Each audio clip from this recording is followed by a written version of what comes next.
할렐루야. 말씀으로 다시 한 걸음 더 나아가기를 결단하며 전심으로 예배하는 우리 성도님들의 삶에 주님의 은혜가 가득하시기를 축복합니다. 여러분 편지를 써보거나 받아본 기억들이 있지요? 요즘은 편지를 많이들 안 쓰긴 하지만 좀 시간이 거슬러 올라가면 많이들 편지를 많이 썼던 때가 있었습니다. 어린 시절에 애틋한 마음을 담아서 적어내려간 연애 편지도 있었을 것이고, 또 고된 군사훈련의 피로를 풀어주던 그런 위문 편지도 받아본 기억들이 군대 간 남자들이 있었을 테고, 저도 있었어요. 어디 초등학교에서 보낸 것 같아요. 국군 장병 아저씨께 하는 편지 받아본 적이 있습니다. 초등학교 6학년 아이였는데요. 나이 21살이었는데 아저씨 소리를 들으면서 편지를 읽을 때, 근데 이 힘든 훈련을 하다가 이렇게 편지를 읽으니까 그게 참 힘이 됐던 기억이 있어요. 또 멀리 계신 부모님께 마음을 전하는 그런 안부 편지도 있었습니다. 여러 형태의 편지들이 소통을 위한 아주 중요한 도구로 사용되었었지요. 근데 요즘은 미디어가 발달하다 보니까 스마트폰으로 메시지를 보내거나 카카오톡이나 심지어 스마트폰으로 이메일도 전송하고 보고 다 되니까 바로바로 서로의 안부를 묻기도 하고 편지를 쓰기도 합니다. 편리함은 있습니다. 다만 좀 그 옛날 감성이 좀 사라져가는 듯한 느낌이 있어서 아쉬움이 있어요. 근데 요즘 여러분, 최근 이 코로나19를 통해서 옛날 감성들이 살아나고 있어요. 바로 편지들이 많이 오가고 있다는 거예요. 위로 편지들이 말이지요. 수감에 애쓰는 의료진을 위한 그런 편지들, 손편지들이 오가고 있고요. 병상에서 힘겹게 싸우는 환자들을 위한 그런 편지들이 많은 이들에게 위로와 힘이 되고 있다고 합니다. 그 중에 뉴스에 보도된 한 확진자의 편지가 있는데요. 확진 판정을 받고 치료를 받고 퇴원한 한 환자의 편지가 좀 소개가 돼서 지금 잠시 보려고 합니다. 확진 판정 받고 치료를 받은 뒤 퇴원한, 부산에 사는 사람인 것 같은데요. 박 교수래요. 이름은 나오진 않았지만, 병상에 자신이 사투를 벌였던 그 모든 기록들을 다 낱낱이 매일매일 일기 형식으로 기록을 하고, 그것들을 이제 편지를 형식으로 띄어서 보내가지고 환자들이 어떻게 이 아픔들을 대처해야 될지를 남긴 거예요. 또 의료진들에게도 희망의 메시지를 주고, 그래서 희망 백신이라는 표현을 사용한 것 같습니다. 여러분, 편지 굉장히 큰 힘이 되고 위로가 되는 경우들이 있죠. 요즘 너무나 메시지를 전하는 것들이 너무나 인스턴트처럼 금방금방 하다 보니까 손편지나 마음을 담은 그런 편지들이 굉장히 크게 위로가 되고 마음에 남는 경우들이 있는데요. 오늘 우리가 함께 나눌 빌립보서는요, 바울의 여러 편지들 가운데 하나입니다. 근데 이 빌립보서는 목자인 바울과 양떼인 빌립보 교인들 간의 이 상호 간의 사랑의 관계가 잘 배어나오는 편지인데, 특히 이 빌립보서는요, 사형될 위기에 처한 바울의 감동적인 신앙 고백도 담겨있는 그런 편지라고 볼 수가 있어요. 그러다 보니까 지금 이 희망백시처럼 사도 바울의 그 모든 신앙의 고백과 담겨져 있는 마음들이 편지를 받는 이들로 하여금 희망이 되고 소망이 되는 그런 굉장히 귀한 위로가 되는 편지였다는 것이지요. 자, 그리고 무엇보다 오늘 우리가 함께 나누고자 하는 이 2장 말씀은요, 그리스도인들이 왜 그리스도를 닮아가야 하는지, 그리스도를 닮아가는 삶을 어떻게 실현해 나갈 것인지를 잘 가르치고 있습니다. 오늘 여러분 종려주일인데요, 종려주일에는 우리가 기억하는 것은 예수님께서 온 인류의 죄를 대신해서 십자가를 지시겠다, 그래서 그 십자가를 지기 위해 예루살렘에 입성하신 날이에요. 피하실 수 있었습니다. 다른 곳을 향하실 수 있었어요. 그러나 예수님의 발걸음은 예루살렘을 향하셨지요. 바로 그날을 기념하는 날이 오늘 종려주일입니다. 우리 오늘 본문 말씀을 통해서 인류를 통해, 그리고 나를 위해 아무 조건 없이 십자가를 향해 발걸음을 옮기신 우리 예수 그리스도께서 기뻐하시는 성도의 삶은 무엇인지, 어떻게 살아야 하는지를 우리가 함께 나눠보고자 합니다. 자, 우리 1절 2절 한번 보겠습니다. 같이 시작. 그리스도를 믿는 것이 여러분에게 힘이 되고 있습니까? 그리스도의 사랑으로 위로를 받고 있습니까? 성령 안에서 서로 교제하며 친절과 동정을 베풀고 있습니까? 그렇다면 서로 한 마음으로 사랑을 나누고 한 뜻으로 하나가 되십시오. 아멘. 자, 여러분은 지금 이 사도 바울의 1절에서 이야기하는 사도 바울의 질문에 여러분은 어떻게 답할 수 있을까요? 질문 보세요. 그리스도를 믿는 것이 여러분에게 힘이 되고 있습니까? 자, 두 번째 질문. 그리스도의 사랑으로 위로를 받고 있습니까? 세 번째, 성령 안에서 교제하며 친절과 동정을 베풀고 있습니까? 세 번째에서 아멘이 조금 덜해요, 그죠? 내가 받기는 잘 받는데 나누지를 못하는 경우들이 참 많이 있는 것 같아요. 여러분, 사도 바울을 통해서 이방 나라들로 복음이 전파되어서 오늘날 전 세계 각지에 그리스도를 따르는 수많은 무리가 생겨나기까지 여러 복음의 메신저들이 사역을 했어요. 그리고 그들을 통해서 예수 그리스도의 이름이 선포되어 왔습니다. 자, 그런데 그렇게 선포된 예수 그리스도의 이름만이 죄와 사망의 권세를 이기는 능력이며 우리에게 영원한 생명을 허락하시는 구원의 이름인 것을 우리는 믿어요. 믿습니까? 예, 우린 믿어요. 자, 그렇다면 사도 바울의 이 질문에 우리는 모두 아멘이라고 답할 수 있어야 된다는 이야기예요. 그럼에도 불구하고 우리는 때로는 그렇게 하지 못하고 있습니다. 왜냐하면 너무 많은 생각들을 가지고 살아가요. 너무 많은 생각들. 예수님만으로 충분합니다 라고 고백하기에는 감당해야 할 삶의 문제들이 너무 많다라는 거예요. 부양해야 할 가족들이 있고요. 위기의 순간들로 인한 염려와 걱정들이 너무 많이 있습니다. 이번에 우리가 코로나19를 맞이하면서 그렇지 않아요? 우리의 신앙이 하나님께 향해 있다, 우리는 여전히 하나님을 사랑한다 말은 하지만 그런 마음이 분명히 갖고 있는 것도 알고 있지만 실상이 그렇지 않잖아요. 너무 위기가 있다 보니까, 이 위기가 우리의 삶에 너무 근접해 있다 보니까 이 두려움과 염려 때문에 하나님을 향한 우리의 믿음이 좀 흔들릴 때가 있지 않았을까, 그런 생각들이 들어요. 더군다나 온라인으로 예배를 드리다 보면 어떻습니까? 집에서 핸드폰으로, 컴퓨터로 예배 드리는 것이 일주일에 전부 그냥 한 번 예배 드리는 것, 그냥 앉아서 집에서 편하게, 그러다 보니까요, 하나님 앞에 예배하는 그 경건한 마음, 거룩한 마음들이 어느덧 나도 모르게 사그러드는 경우들이 있다라는 이야기예요. 제가 그 친구 목사님이 성도들 온라인 예배합니다 했더니 다 안 나오더래요.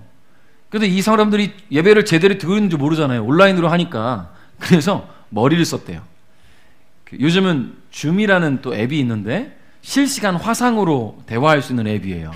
그 앱을 성도들 다 가입하게 하고 다 들어오게 해서 여기다 딱 놓고 성도들 입장한 거 다 확인하고 자기가 보는 거예요. 입장한 거 확인하고 옷은 잘 갖춰 입었는지, 예배드릴 준비가 되었는지 눈으로 확인하고 설교 중에도 이렇게 같이 보면서 그렇게 설교를 했다고 합니다.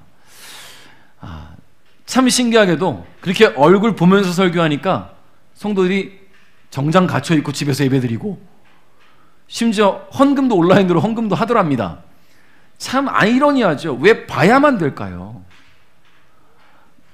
중요한 것은요, 목사가 보지 않아도 하나님 우리를 늘 보고 계시잖아요. 코람데오, 우리는 늘 하나님 앞에 살아가고 있는데 눈에 보이지 않는 하나님이 늘 나를 보고 계시다는 사실을 잊고 목사가 화면을 통해서 봐야만 보고 있다고 생각하는 이 생각 자체가 너무나 안타깝다는 거예요. 우리 오늘도 온라인으로 함께 하시는 분들이 분명히 계시는데 우리 성도님들 편안하게 앉아 계시지 말고 좀 경건한 자세로 앉으셔서, 왜냐하면 집에서 있다 보면 이렇게 해서 이렇게 볼 수도 있지 않을까 싶어요. 누워서. 예배는 예배답게 편하게 하는 것이 아니라 경건한 마음으로 하나님께 내 마음과 몸을 드리는 마음으로 그렇게 예배 드릴 수 있기를 바라겠습니다. 자, 이와 같이 우리는 많은 생각들에 사로잡혀 있다 보니까 사도 바울의 이런 질문에 아멘하기가 쉽지 않은 거예요. 예수님만으로 만족합니다라는 고백이 쉽지 않게 나오기 쉽지 않다라는 이야기예요. 그럼에도 불구하고 우린 이러한 수많은 생각과 문제들을 주님 앞에 내려놓아야 합니다. 모든 것들을 주님 앞에 내려놓고 예수 그리스도께서 나를 구원하셨음을, 그리고 그분으로 인해 하나님의 자녀가 되었고 천국 소망을 갖게 되었음을 우리 마음 깊이 확신하는 그런 믿음이 있어야 될 줄 믿습니다. 여러분, 이런 믿음이 있을 때 우리는 서로 한 마음으로 사랑을 나눌 수 있고요, 한 뜻으로 하나가 될 수 있어요. 서로 떨어져 있어도 안부를 묻고 서로 챙기고 서로 중보하며 기도할 수 있고요, 서로의 문제들을 함께 이겨낼 수 있다는 이야기예요. 주님은 그렇게 하나 되어가는 우리 성도님들의 모습을 기다리고 계신다는 것을 여러분 기억하시기 바랍니다. 우리 3절 4절 한번 읽어볼까요? 시작. 무슨 일을 할 때 이기적이거나 교만한 마음을 갖지 말고 겸손한 마음으로 나보다 다른 사람을 더 존중해 주십시오. 자기 생활을 열심히 하면서 다른 사람이 하는 일에도 관심을 가져 내 마음에 기쁨이 넘치게 해 주십시오. 아멘. 여러분, 서로 사랑하며 하나가 되기 위해서는 타인의 입장에서 생각하고 타인의 시선에서 바라볼 줄 알아야 된다는 이야기예요. 사도 바울은 3절 4절을 통해서 이타적인 삶을 강조하는데 그것이 주님께서 기뻐하시는 성도의 삶이라는 것을 확신하기 때문에 이런 이야기를 하는 겁니다. 여러분, 사도 바울은요, 그 누구보다 예수님의 마음을 잘 알았어요. 왜냐하면 사도 바울의 삶을 보세요. 하나님을 사랑하는 마음으로 철저하게 율법주의자로 살았습니다. 그러다 보니까 그는 예수 그리스도를 억압하고 예수 믿는 자들을 잡아 죽이는 일에 최선을 다했습니다. 그것이 하나님 사랑하는 가장 좋은 표현 방법이라고 생각했어요. 여러분, 자신의 삶의 모든 것이 잘못된 것을 깨달았던 때가 언제였냐면 예수님을 만나고 나서예요. 예수님 만나고 보니까 내 생각이 잘못되었구나. 하나님을 위해서라는 목적의식 하나로 타인에게 해를 가하는 삶을 살았던 것을 깨닫게 되었다는 거예요. 그러나 그런 바울을 만나주신 예수님은 어땠습니까? 철저하게 남을 위해 사셨죠? 여러분, 여벌옷 하나 가지지 않으셨던 예수님은 공생의 3년 동안 철저하게 남을 위한 삶을 사셨습니다. 자신을 위한 여가 시간 예수님 갖지 않으셨어요. 자기 개발의 시간이다? 예수님께 그런 게 없었어요. 예수님은 철저하게 소외당한 사람, 외면당하는 이들, 연약한 사람들을 찾아다니셨고요. 문제와 어려움 속에 신음하는 이들과 함께 아파하셨고 그들의 삶을 회복시키시는 일을 예수님께서는 감당하셨어요. 심지어 죽음의 순간조차도 자신을 죽음에 몰아넣은 사람들을 용서해달라는 하나님께 기도하는 그런 예수님의 마음, 그분이 바로 예수님 아니셨습니까? 그런 예수님을 만난 바울은요, 자신에게 주어진 새로운 삶을 주님을 전하는데 온전히 사용했고요, 철저하게 주님을 닮아가기 위해 노력했다라는 거예요. 여러분, 그가 주님을 닮아가기 위한 노력이 있었고 그렇게 살아왔기 때문에 이 편지를 받는 이들에게도 그렇게 살으라고 이야기할 수 있는 거예요. 자기가 그렇게 살았으니까. 할렐루야. 여러분, 보세요. 우리 부모님들 얘기 잠깐 해볼게요. 자녀에게 공부해라, 공부해라, 공부해라. 부모님이 공부하는 모습, 책 읽는 모습 보여주면서 공부하라 하면 하겠지요. 근데 부모님이 전혀 그런 모습이 없으면서 공부 좀 해 그러면 애가 뭐를 어떻게 하겠습니까? 부모님이 자신의 일상에 최선을 다하는 모습을 볼 때, 부모님이 일을 하기 위해서 열심히 땀 흘리는 것을 볼 때, 우리 아빠가, 우리 엄마가 나를 위해서 이렇게 땀 흘리고 있구나. 무조건 책 보라는 얘기가 아니라 부모가 자신의 일을 최선을 다하는 모습을 보여줄 때에 아이들이 나도 내가 해야 할 일을 최선을 다해야 되겠구나 아는 것 아니겠습니까? 할렐루야. 여러분, 사도 바울은 그러했어요. 자기가 최선을 다했기 때문에 이 편지를 받는 이들에게 그렇게 이야기할 수가 있는 것입니다. 여러분, 오늘 우리는 주님이 기뻐하시는 삶을 살아야 될 줄 믿어요. 서로 사랑하며 하나 되기를 원하시는 우리 주님의 마음을 우리가 닮아갈 수 있길 바랍니다. 여러분, 이스라엘을 구원할 메시아가 예루살렘에 입성하신다는 소식을 들은 수많은 무리가 예루살렘 성 안에 모여 있었습니다. 자, 이들은요, 예루살렘을 향해 오시는 메시아가 강력한 힘과 리더십으로 로마를 몰아내고 이제 이스라엘의 독립을 가져올 것이며 새로운 세상을 만들어낼 것이라고 믿었습니다. 그래서 그분을 왕으로 모시겠다고 마음에 믿고 예루살렘 성 안에서 기다리고 있어요. 그래서 예수님께서 입성하실 때에 이 사람들은 자신들의 겉옷을 길에 펼쳤습니다. 손에는 종려나무 가지를 들었습니다. 그리고 뭐라고 외쳤냐면 호산나 다윗의 자손으로 오시는 이요 찬송하리로다 외쳤습니다. 호산나, 구원자라는 이야기예요. 우리를 구원하소서. 여러분, 그런데 이스라엘 백성들의 환호 속에서 이 예루살렘에 들어오시는 예수님은 멋있는 백마를 타지 않으셨어요. 안락한 마차를 타지도 않으셨습니다. 예수님은 아주 작은 나귀 새끼 등에 제자들의 겉옷을 안장 삼아서 타고 오셨어요. 너무 초라해 보이고 너무나 연약해 보이는 모습이었습니다. 예수님은 눈에 보이는 것이 전부가 아니라는 것을 분명히 보이셨다라는 이야기예요. 겉으로는 행색이 초라해 보이고 아무 힘이 없을 것처럼 연약해 보일지라도 예수님은 분명 하나님의 아들이시고요, 이스라엘의 구원뿐만 아니라 온 인류를 구원할 메시아였습니다. 이것은 예수님의 행색이 어떻든 변함없는 사실이에요. 그럼에도 불구하고 나귀 새끼를 타고 들어오신 것은 예수님의 삶이 군림하고 다스리기 위함이 아니라 그 누구와도 함께 기뻐하고 함께 슬퍼하고 함께 살아가기 위함이라는, 그것을 원하신다는 것을 보이시기 위한 겸손의 왕으로 오셨기 때문이라는 겁니다. 사도 바울은 그런 예수 그리스도를 본받아 살아갈 것을 가르칩니다. 5절부터 7절 한번 읽어볼까요? 시작!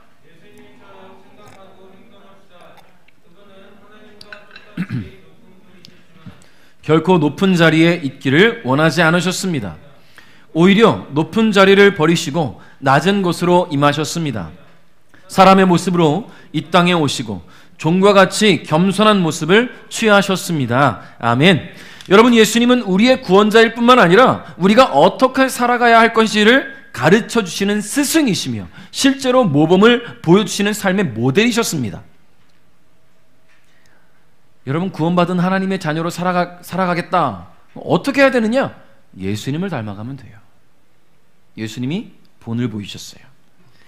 예수님은 성육신하기 전에 하나님의 본체로서 하나님의 영광을 누릴 수 있었습니다. 삼위일체 가운데 제2위이신 성자 하나님, 그분이 바로 예수님이잖아요. 그분의 속성과 능력과 영광에 있어서 그분은 하나님과 동일한 분이셨습니다. 비교할 수가 없는 분이에요. 그럼에도 불구하고 그것을 당연히 누려야 할 것으로 생각하지 않으셨고요, 자신의 영광의 근거로도 사용하지 않으셨습니다. 오히려 자신을 비우시고 너무나도 잔인하고 고통스러운 십자가에서 죽으시기까지 복종하셨다는 거예요. 영광의 자리가 아닌 고통의 자리에서 철저하게 낮아지신 예수님은 겸손의 왕이셨습니다. 그러나 불의 앞에서 절대로 굴복하지 않으시는 강한 분이셨어요. 그런 분이 바로 저와 여러분이 믿는 예수님이에요. 할렐루야. 그런 분이 우리가 믿는 예수님이라는 거예요. 8절에 이렇게 고백하죠. 사도 바울은 이 땅에 계신 동안 스스로 낮은 자가 되시며 하나님께 순종하셨습니다. 예수님은 목숨을 버려 십자가에 달려 돌아가시기까지 하나님의 말씀을 따랐습니다. 아멘. 예수님은 전능하신 하나님으로서의 자존심과 영광을 내려놓으시고 피조물인 인간의 모습으로 낮아지셨으며 죄인으로 죽음의 권세 앞에 굴복하며 살아가는 우리 인간들을 섬기는 삶을 사셨습니다. 그리고 마지막 순간에는 우리를 위해 자신의 목숨까지 내주셨어요. 그러므로 예수 그리스도의 낮아지심은 곧 겸손의 극치라는 거예요. 그 무엇과도 비교할 수 없는 겸손의 최고의 모습이라는 거지요. 이러한 예수님의 낮아지심은 오늘을 살아가고 있는 우리에게 겸손이라는 것이 과연 어떤 것인가를 잘 가르쳐주고 있습니다. 겸손하게 살아라, 남을 위해 살아라, 베풀며 살아라, 말로만 할 게 아니잖아요. 예수님은 보이셨어요, 삶으로. 겸손은 남 앞에서 무조건 나를 낮추는 것, 무조건 낮춘다, 그게 겸손이 아니에요.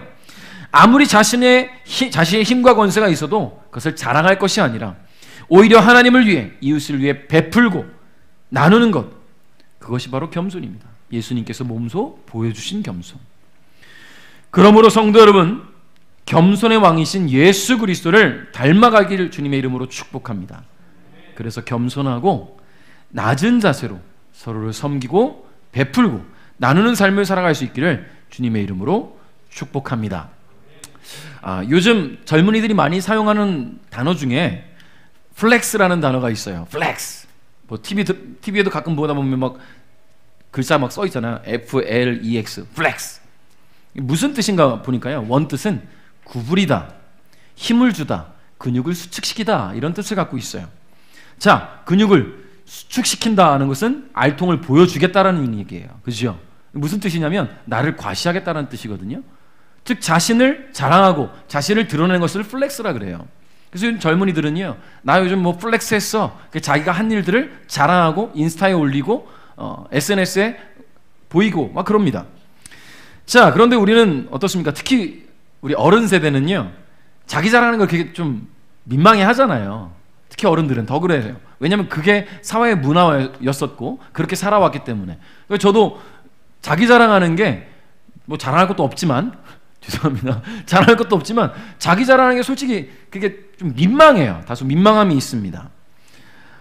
그러나 남들 보기에도 자랑할 만한 그런 모습들이 있다면 플렉스해도 돼요. 남들 보기에도 그렇다고 한다면. 1999년에 가수로 데뷔해서 수많은 히트곡을 남긴 그런 발라드의 여왕이 있었습니다. 이수영이라는 가수인데요. 이 이수영이라는 가수가 2003년에 MBC 10대 가요제에서 최고 인기 가수상을 받았어요. 즉 대상이에요, 이게. 근데 이 대상을 수상하고 감격의 수상 소감을 짧게 한마디 했는데 너무나 그 모습이 화제가 되었었습니다. 2분 동안 울다가 한마디 한 수상 소감이 하나님 감사합니다. 2분 동안 울다가. 제가 이거 쭉 보는데 그냥 계속 울어요. 옆에서 MC가 또 옆에 가수 이효리, 원래는 이효리 씨가 받을 거라 생각했던 것 같아요. 왜냐면 그때 당시 너무나 모든 상을 휩쓸었어요. 저 가수 이효리가. 이수영 씨는 전혀 예상치 못하가 10대 가수상을 받고 엉엉 울다가 가장 감사한 사람이 누구냐? 한마디 수상소감이 하나님 감사합니다. 여러분, 하나님께 영광 돌리며 살아가는 그 마음, 정말로 하나님께 감사하는 마음이 없었다면 저렇게 엉엉 울다가 그 한마디가 나올 수 있을까라는 생각이 들어요. 하나님 사랑하는 마음이 있지 않고서야 저 그냥 엉엉 울면서 아무 생각도 못하고 있다가 딱 한마디가 하나님 감사합니다라는 말이 나올까? 무슨 말씀을 드리고 싶냐면요, 우리는 매사에 하나님께 영광 돌리는 삶을 살아야 된다는 이야기를 드리고 싶습니다. 예수님께서 원하시는 게 바로 그거예요. 그렇습니다. 우리는 매 순간 하나님의 은혜 가운데 살아가고요, 감사할 수밖에 없는 환경과 상황 속에 살아갑니다. 나 자신의 능력과 힘을 과시할 것이 아니라 그런 능력과 힘을 허락하신 하나님께 영광을 돌려야 된다는 이야기예요. 여러분, 그것이 예수님 원하시는 삶이라는 겁니다. 여러분, 예수님은 스스로를 자랑하지 않으셨어요. 만약에 예수님께서 내가 말이야 40일 금식을 막 끝냈을 때 사탄이 말은 나를 공격했는데 내가 3번 다 말씀으로 무찔렀어. 내가 이 정도야. 내가 말이야 나를 만나겠다고 찾아온 수많은 사람들에게 말씀을 가르치다가 이 사람들이 배고파하는 것 같아서 보리떡 5개하고 물고기 2마리로 5,000명 먹였어. 12광주리가 남았거든. 내가 말이야 죽은 지 3일이 지나서 썩은 내가 진동하는 나사로에게 나사로야 나오너라 한마디 했더니 붕대를 칭칭 감고 나왔어. 내가 이랬어. 여러분, 세상에 그 어느 누가 예수님의 플렉스를 따라갈 수 있겠어요? 짧게 3년 동안 공생의 기간이 있으셨던 그동안 예수님이 행하신 그 일들을 그 누가 따라갈 수 있겠습니까? 딱 하나만 봐도 죽은 사람 살리는 일을 누가 하겠습니까? 네? 그 누가 죽은 사람을 살리겠어요? 그러나 예수님은 단 한 번도 스스로를 높이지 않으셨어요. 늘 하나님께 영광을 돌리셨고 하나님께 감사를 드리셨습니다. 그런 예수님을 하나님께서 높여주셨다라는 이야기예요. 9절에 봅시다. 그러므로 하나님은 예수님을 최고로 높은 자리에 올리시고 모든 이름 위에 뛰어난 이름이 되게 하셨습니다. 아멘. 하나님은 죽기까지 자신을 낮추시고 복종하신 그리스도께 놀라운 보상을 주셨습니다. 하나님은 인간을 대신해서 저주받아 죽은 죄가 없으신 예수 그리스도를 저주받은 그대로 죽음에 놓아두시지 않았어요. 예수님을 다시 일으키시고 하늘로 오르게 하셨습니다. 다시 말해 하나님은 예수님을 높이시기 위해서 낮추신 것이 아니고 예수님께서 자발적으로 스스로가 낮추셨기 때문에 하나님께서 예수님을 높이신 거예요. 아멘.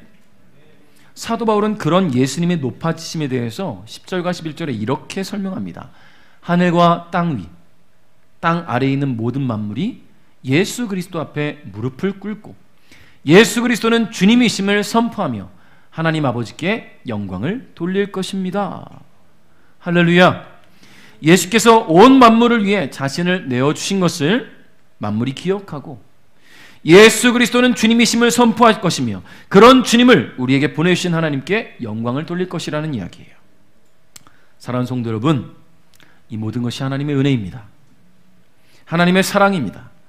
그러므로 우리는 하나님께 영광을 돌려야 된다는 것을 여러분 기억하시기 바라요. 여러분, 오늘 우리가 이렇게 호흡하고 있는 것 주님의 은혜입니다.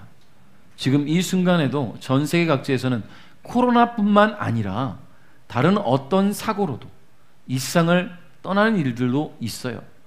지난 주간이었나요? 아주 끔찍한 사고가 있었죠.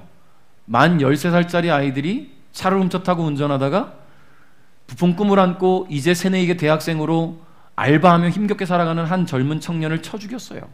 그리고는 도망가고 또 차를 훔쳐 도망가고, 그리고는 촉법소년이라 뭐 큰 피해를 입지 않을 거라고 지들끼리 자랑하고. 여러분, 이런 세상을 살아가고 있는 우리가 적어도 건강하게 주를 예배할 수 있고, 물론 지금 부르셔도 천국 갈 수 있다는 자신감을 갖고 살아가지만, 내게 아직 맡기신 일들이 이 땅에 있다면 건강하게 주의 일들 감당해야 되지 않겠습니까? 적어도 우리 아이들이 건강하게 또 바르게 자라가고 있음에 우리는 감사해야 되지 않겠습니까? 그것이 하나님의 은혜라는 것을 우리는 기억하고 하나님께 영광 돌릴 수 있어야 됩니다. 예수께서 나를 위해 죽으사 죄 용서받게 하신 것도, 다시 부활하사 영원한 천국에 대한 소망을 주신 것도 아버지 하나님께서 베푸신 은혜임을 기억하며 하나님께 영광을 돌려야 합니다. 예수님은 우리가 모든 일에 하나님께 영광 돌리며 살아가기를 원하신다라는 거예요. 말씀을 맺겠습니다. 예수님께서 예루살렘으로 향하실 때 어떤 마음이셨을까? 좀 생각을 해봤어요. 나귀 새끼 등에 앉아서 예루살렘에 들어가십니다. 예수님은 무슨 마음이셨을까? 지금 예수님은 분명히 인간의 모습이잖아요. 그렇죠? 예수님이 인간으로 오셔서 공생의 기간을 보내셨어요. 그리고 인간으로서 지금 예루살렘에 입성하시는 거예요. 그런데 인간이시지만 신성이 있으시기 때문에 사람들이 마음을 알아요. 예수님을 환영하는 이 인파가 며칠 후에 자신을 배신할 것도 예수님은 아신다라는 이야기예요. 그런 모습을 보면서 예수님은 어땠을까?